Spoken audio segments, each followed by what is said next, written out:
आप सभी को नमस्कार। मित्रों, मैं पंकज कुमार ज्ञान आरोह के इस मुक्त मीडिया प्लेटफॉर्म पर आप सभी का हार्दिक स्वागत करता हूं। मित्रों, हम लोगों ने एक यात्रा की शुरुआत की है, एक नई सीरीज की शुरुआत की है, इसका नाम है सामान्य हिंदी। इस सामान्य हिंदी की जो सीरीज शुरू की है, इसके अंतर्गत हम लोगों ने सबसे पहले क्या लिया है, व्याकरण का जो भाग है उसको लिया है। इस व्याकरण के भाग में हम लोगों ने कहां से शुरू किया है, वर्णमाला से शुरू किया है। वर्णमाला वर्णमाला या ध्वनि संरचना या वर्ण संरचना, पहले भाग में हम लोगों ने इसी पे चर्चा की है। वर्णमाला, ध्वनि संरचना या वर्ण संरचना के ऊपर चर्चा की है।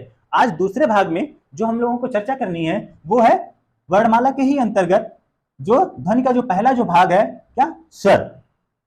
आज के भाग में हम लोग स्वर पे चर्चा करेंगे और कोशिश करेंगे कि आज की चर्चा के बाद स्वर को लेकर के मन में कोई संशय, कोई प्रश्न ना बचे। तो आइए हम लोग आज की चर्चा शुरू करते हैं। लेकिन आज की चर्चा शुरू करने से पहले मैं चाह रहा हूं, जैसे हमारे टीवी सीरियल में होता है ना कि जब आज कोई भाग दिखाया जाना होता है, आज कोई एपिसोड दिखाया जाना होता है, तो टीवी सीरियल वाले क्या करते हैं, कल का जो भाग है, जो पिछला भाग है, उसे रिकैप करते हैं। क्यों करते हैं? ताकि आप जो कहानी है उसको जोड़ पाए। तो आज को जोड़ने के लिए, आज के भाग को जोड़ने के लिए कल जो हम लोगों ने पिछले भाग में जो चर्चा की है, भाग 1 में, उसको थोड़े बहुत जल्दी जल्दी हम लोग क्या करें, रिकैप कर लेते हैं। हम लोगों ने चर्चा क्या की है कि व्याकरण जो शब्द है उसकी शब्द रचना कैसे हुई है, उसकी उत्पत्ति कैसे हुई है, व्याकरण का अर्थ क्या होता है, व्याकरण की परिभाषा क्या है, हिंदी क्या है, हिंदी के नामकरण कैसे हुआ, ध्वनि किसे कहते हैं, ध्वनि संरचना क्या है, वर्ण किसे कहते हैं, वर्ण संरचना क्या होती है, वर्णमाला क्या है, ध्वनि, वर्ण और अक्षर, इन तीनों पे भी हम लोगों ने चर्चा की है और बताया, हम लोगों ने चर्चा की है कि वर्ण और अक्षर किसे कहते हैं, वर्ण और अक्षर में मूलभूत अंतर क्या होता है, जो इसमें जो संशय है वो हम लोगों ने भी दूर कर लिया है। हम लोगों ने ये भी देखा था कि जो वर्णमाला के अंतर्गत जो ध्वनियां हैं, ध्वनियों को दो भेद होते हैं। पहला जो भाग होता है वो स्वर कहलाता है, दूसरा भाग जो होता है व्यंजन कहलाता है। मैंने कहा था कि इसे एक और भाग में हम लोग बांट सकते हैं, तीसरा जो भाग कर सकते हैं वो क्या हो सकता है, अयोग वा। ये सब हम लोगों ने चर्चा कर ली थी। आज उसी भाग, दूसरे भाग को आगे बढ़ाते हुए, उसी सीरीज को आगे बढ़ाते हुए आज दूसरे भाग में हम लोगों को देखना क्या है, स्वर। तो आइए हम लोग स्वर पे चर्चा करते हैं। स्वर के बारे में मुझे लगता है आप सभी मित्र भली बात परिचित होंगे, जानते होंगे कि स्वर किसे कहते हैं। सभी पुस्तकों में स्वर की सामान्य सी परिभाषा मिल जाती है आप लोगों को कि स्वर क्या होता है। स्वर वे ध्वनियां होती हैं जो स्वतंत्र होते हैं, ये हर जगह आप लोगों को मिल जाती है। लेकिन आज हम इसे कुछ नए अंदाज में हम लोग देखेंगे, ताकि आज के बाद आप लोगों को जो स्वर की जो परिभाषा है उसे रटने की जरूरत ना पड़े, वो लोग, आप लोग स्वयं अपने शब्दों में स्वर की परिभाषा गढ़ सकें। इसके लिए हमें सबसे पहले क्या करना होगा, हम लोगों को स्वर की जो कुछ सामान्य सी विशेषताएं हैं उन विशेषताओं के ऊपर चर्चा कर लेनी होगी। स्वर की जो सबसे पहली जो विशेषता है वो क्या है, जो स्वर होते हैं, स्वर स्वतंत्र होते हैं।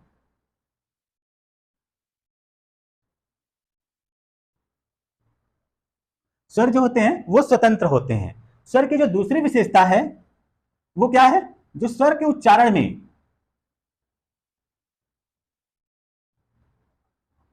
में अवरोध नहीं होता।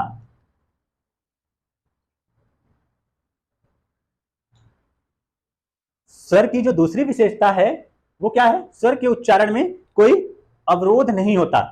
धैर्य रखिए, इसकी विशेषताओं से ही आप लोग स्वयं इसकी परिभाषा गढ़ लेंगे, इतना मुझे पूरा विश्वास है।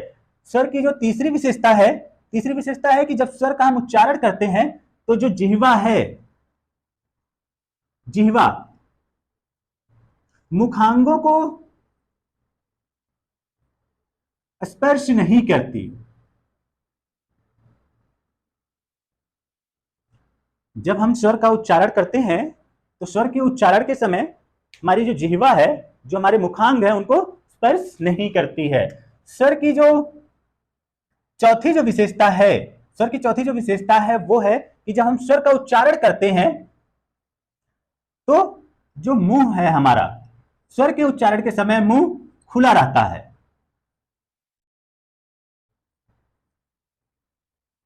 स्वर के उच्चारण के समय, जो स्वर ध्वनियां हैं उनके उच्चारण के समय हमारा जो मुख है वो क्या रहता है, खुला रहता है। स्वर की जो पांचवी विशेषता है वो क्या है कि जब स्वर का हम उच्चारण, जो स्वर ध्वनियां हैं, जो स्वर ध्वनियां हैं उनका उच्चारण हम लंबे समय तक कर सकते हैं।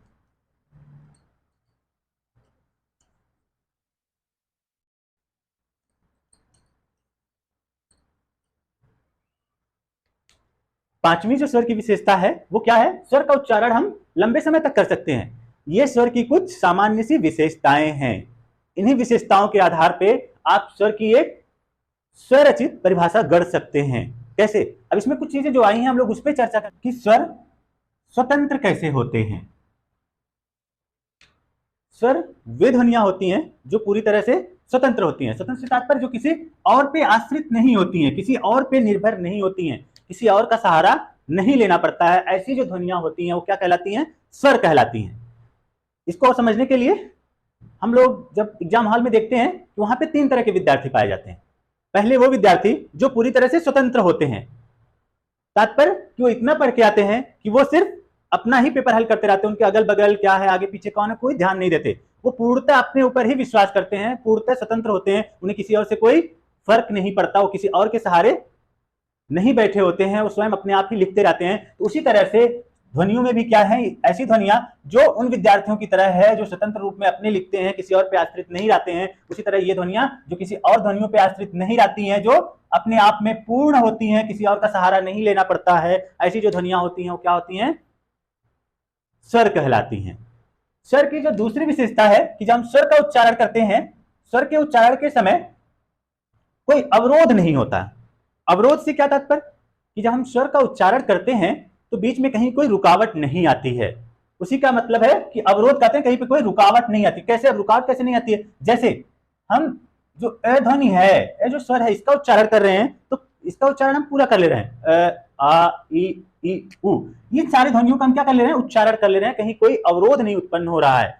जब हम एक स्वर के बाद दूसरे स्वर का भी उच्चारण कर रहे हैं तभी हमें कोई अवरोध नहीं उत्पन्न हो रहा है, कहीं रुकना नहीं पड़ रहा है। लेकिन वहीं अगर हम व्यंजन का उच्चारण करेंगे, व्यंजन का उच्चारण कर रहे हैं तो फिर क्या होता है, यहां पे आपको रुकना पड़ेगा, यहां पे अवरोध उत्पन्न होगा। उच्चारण करके देखिए, उच्चारण नहीं कर पाएंगे, स्वतंत्रता नहीं है, यहाँ पे अवरोध है, यहाँ पे रुकावट है। यहाँ पे ए का उच्चारण करिए, आ ई उ रुकना पड़ेगा। एक साथ आप जो व्यंजन है, व्यंजन ध्वनियां, उनका उच्चारण नहीं कर सकते, लेकिन जो स्वर ध्वनियां है उनका आप एक साथ उच्चारण कर सकते हैं, अ ई उ री एक साथ कर सकते हैं। इसीलिए जो स्वर ध्वनियां होती हैं वो अवरोध रहित होती हैं, उनमें कोई रुकावट नहीं होती, उनमें कोई बाधा नहीं होती है। इसीलिए कहा जाता है कि जो स्वर ध्वनियां है वो उनमें कोई अवरोध नहीं होता है। अब यहाँ पे जो इसके आगे बढ़ने के लिए हम व्यंजन ध्वनियों का स्वर की तरह ही एक साथ उच्चारण कर सकें, इसीलिए हमें क्या करना होता है, हम व्यंजन ध्वनियों में भी स्वर लगाते हैं, तब ये क होता है, तब हम इसके साथ उच्चारण कर पाते हैं, क ख ग घ। लास्ट में स्वर आता ही आता है, अंत में स्वर आता ही आता है।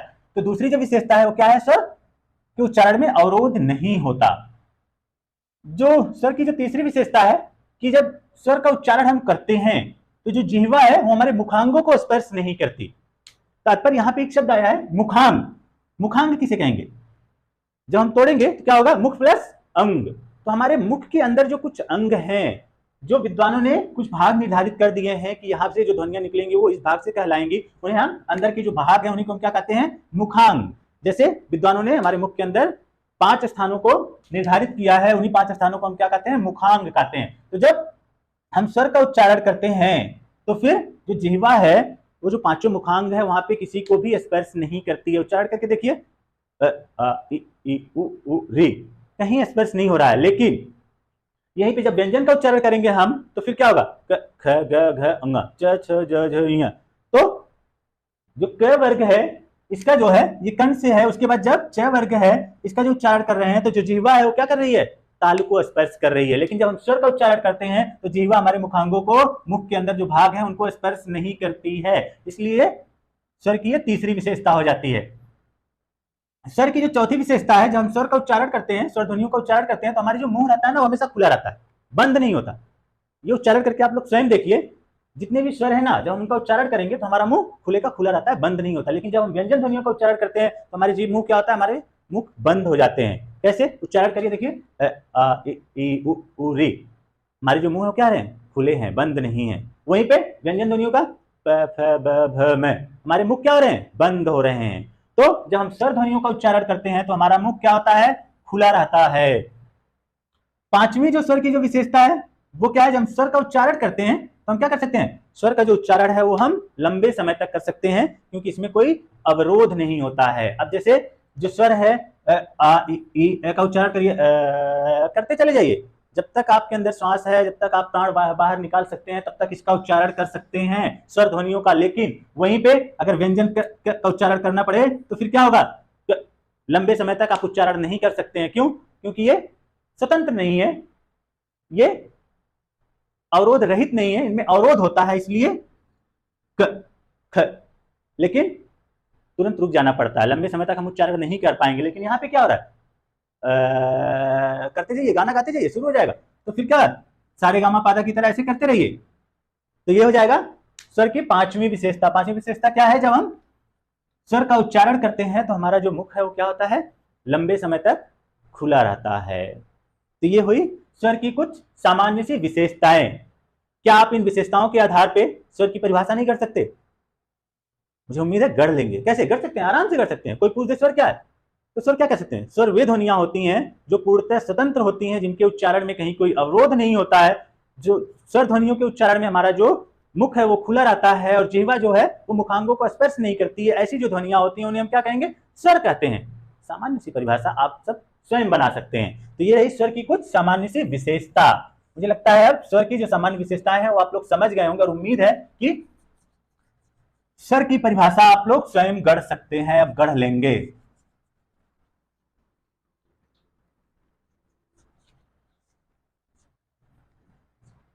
हम लोगों ने देख लिया कि स्वर किसे कहते हैं, स्वर की परिभाषा क्या है, स्वर की विशेषता क्या है, ये सब हम लोगों ने देख लिया। अब आते हैं हम लोग ये देख रहे हैं कि स्वर कौन कौन से होते हैं और स्वर होते कितने हैं। तो स्वर कौन कौन से होते हैं, आ इ, ई उ ऊ री ए ऐ ओ औ। तो हिंदी में जो कुल स्वर होते हैं वो बस इतने ही होते हैं। कितने, कुल कितने हैं ये, 11। तो हिंदी में जो स्वरों की कुल संख्या होती है वो 11 होती है। किसी किसी पुस्तक में जो स्वर हैं वो 12, कुल स्वर 12 दे देते हैं। एक जो स्वर है जिसे हम कहते हैं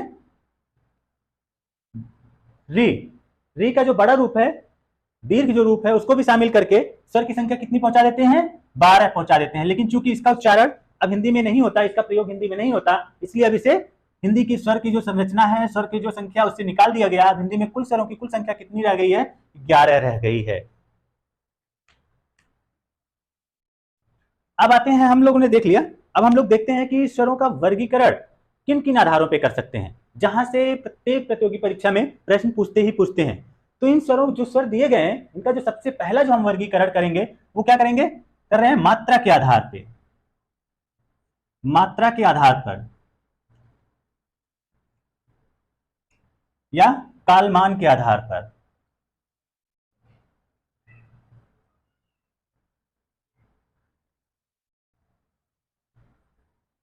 जो स्वर हैं, जो कुल स्वर हैं, जो कुल 11 हिंदी में जो स्वर हैं, अब हम इनका वर्गीकरण पढ़ेंगे। अब तक हम लोगों ने देखा कि स्वर किसे कहते हैं, स्वर की विशेषता क्या होती है, स्वर की क्या परिभाषा है। अब हम क्या देख रहे हैं, स्वरों का वर्गीकरण। तो स्वरों के वर्गीकरण में जो पहला जो वर्गीकरण हम लोग देख रहे हैं वो किस आधार पर देख रहे हैं, मात्रा के आधार पर या काल मान के आधार पर। काल मतलब समय होता है, मान मतलब मात्रा, समय की मात्रा के आधार पर हम लोग इसका क्या करेंगे, वर्गीकरण करेंगे कि जो ये स्वर हैं तो मात्रा के आधार पे कितने भागों में बांटा जा सकता है। तो मात्रा के आधार पे या कालमान के आधार पे जो स्वर हैं उनको 2 भागों में बांटा जा सकता है। कौन कौन से, पहला होता है ह्रस्व, दूसरा होता है दीर्घ। एक और जो भाग होता है मात्रा के आधार पे, जो संस्कृत में ज्यादा प्रचलित है, हिंदी में बहुत कम हो गया है, वो प्लुत। दीर्घ स्वर, ह्रस्व स्वर, प्लुत स्वर, 3 भागों में बांटा जा सकता है। 3 वर्गीकरण किया जा सकता है। किस आधार पर, मात्रा के आधार पर या कालमान के आधार पर। जो हम स्वर हैं उनको हम कितने भागों में बांट सकते हैं, 3 भागों में बांट सकते हैं। कौन कौन से, ह्रस्व स्वर, दीर्घ स्वर और प्लुत स्वर। लेकिन अगर कहीं परीक्षा में पूछता है कि जो स्वर हैं मात्रा के आधार पर या कालमान के आधार पर उनके कितने भेद हो सकते हैं, तो वो हमें 2 ही बताने हैं। क्योंकि कामता प्रसाद गुरु आदि जो विद्वान हैं, जो व्याकरणाचार्य हैं, वो लोग स्वर के जो मात्रा के आधार पर जो भेद हैं 2 ही मानते हैं, तीसरे को वो लोग छोड़ देते हैं, कहते हैं कि ये संस्कृत में प्रयुक्त होता है, हिंदी में प्रयुक्त नहीं होता, इसलिए इसका प्रयोग नहीं करते हैं। लेकिन हम लोग प्लुत स्वर कहते किसे हैं, इसे समझने के लिए हम लोग इसकी चर्चा यहाँ पे करेंगे। तो हरस्व क्या आता है? हरस्व मतलब हरस्व स्वर, इसी को क्या कहते हैं? लघु स्वर। लघु यानी कि जिन स्वरों के उच्चारण करते समय हमारा जो प्राण वायु है उसको कम समय लगे, लघु समय लगे। हरस्व मतलब कम, कम समय में हम उसका उच्चारण कर लें, ऐसी जो ध्वनियां हैं वो क्या स्वर ध्वनियां, वो क्या कहलाएंगे? हरस्व स्वर कहलाएंगे। जिनके उच्चारण करने में कम समय लगता है, एक मात्रा जितना समय लगता है, ऐसे हर ध्वनियों को हरस्व स्वर कहते हैं। ऐसी कौन कौन सी हैं? री। ये जो चार ध्वनियां हैं ये क्या है? हरस्व स्वर में आती हैं। इन्हीं चार ध्वनियों को हम क्या कहते हैं? मूल स्वर भी कहते हैं। क्या कहते हैं? मूल स्वर कहते हैं। क्यों कहते हैं? क्योंकि हरस्व क्यों कहते हैं, लघु क्यों कहते हैं और मूल क्यों कहते हैं? हरस्व इसलिए कहते हैं क्योंकि इनके उच्चारण में कम समय लगता है, प्राणवायु कम निकलती है, लघु समय लगता है, कम समय लगता है, इसलिए इन्हें हरस्व स्वर कहते हैं। मूल क्यों कहते हैं? क्योंकि ये सभी स्वरों का जन्म यहीं से होता है, ये स्वतंत्र होते हैं, ये पूर्णतः स्वतंत्र होते हैं, ये किसी और से मिलकर नहीं बने होते हैं, ये स्वयं अपने ऊपर आश्रित होते हैं, किसी और के ऊपर आश्रित नहीं होते हैं। जैसे अ धन आ, ये जो अ धन अ बराबर आ, ये जो स्वर है ये दो स्वरों के मेल से बना हुआ है, और अ किस स्वर से मेल बना है? आ। लेकिन ये जो चार ध्वनियां हैं, जो चार स्वर हैं, जो चार हरस्व स्वर हैं, ये मूल हैं, इनका निर्माण स्वयं हुआ है, किसी अन्य के मिलने से इनका निर्माण नहीं हुआ है, इसलिए हम क्या कहते हैं? मूल स्वर भी कहते हैं।